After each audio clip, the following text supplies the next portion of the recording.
S'il vous plaît, une minute. S'il vous plaît.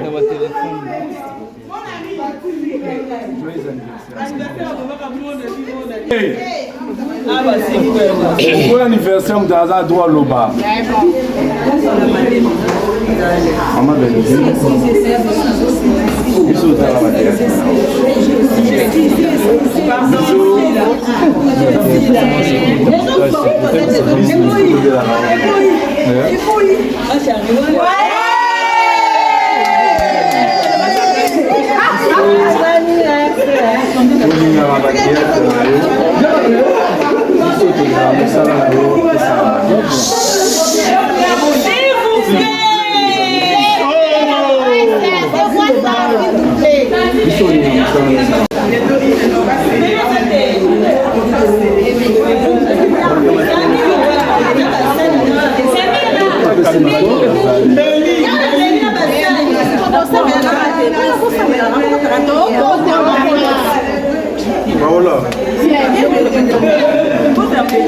Hey, Prince,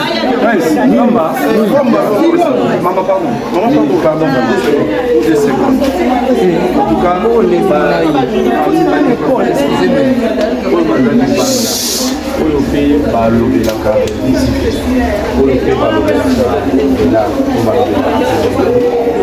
ma maman de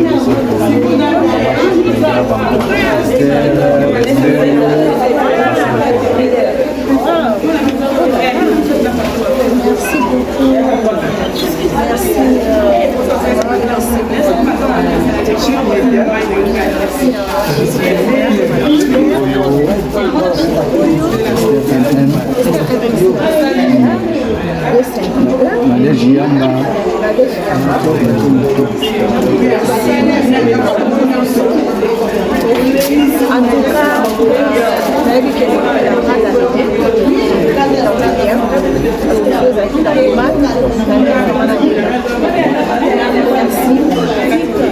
tout cas, continuer toujours dans cette promotion pour la culture.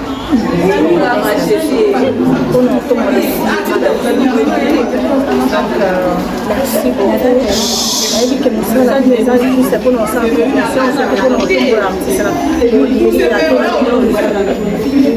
Pour nous tomber là, à cause de la vie, et surtout l'artiste nous sommes parce que la passion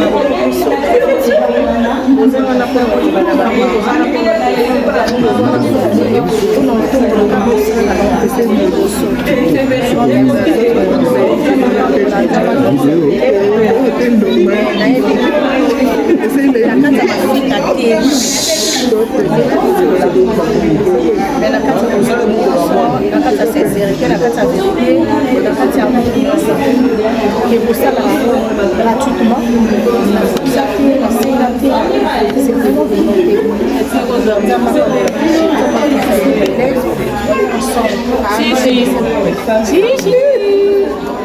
On a tant d'idées.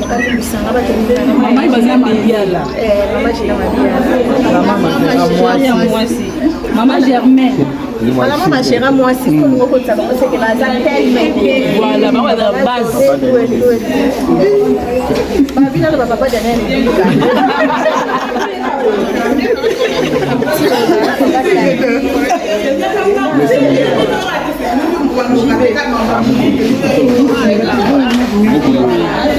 combien dans la téléphone, la chérie?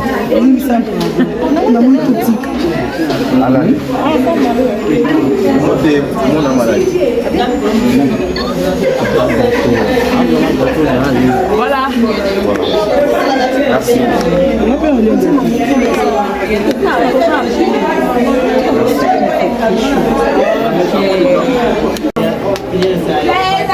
Prochainement, les fêtes de ça. Jour anniversaire, tous les Nandaku. Il y a un moment de prière. À chaque les 5 mois. Donc, un jour avant, on autorise aujourd'hui, mais prochainement, prière, même ça. Merci beaucoup. Ma belle-fille a au Talayo. Il y en a des mamans qui ont mis pardon. Mais rien pour la fête. Il y a un temps pour faire la fête. Amen. Nous, on travaille. Ouais, certainement. Merci beaucoup.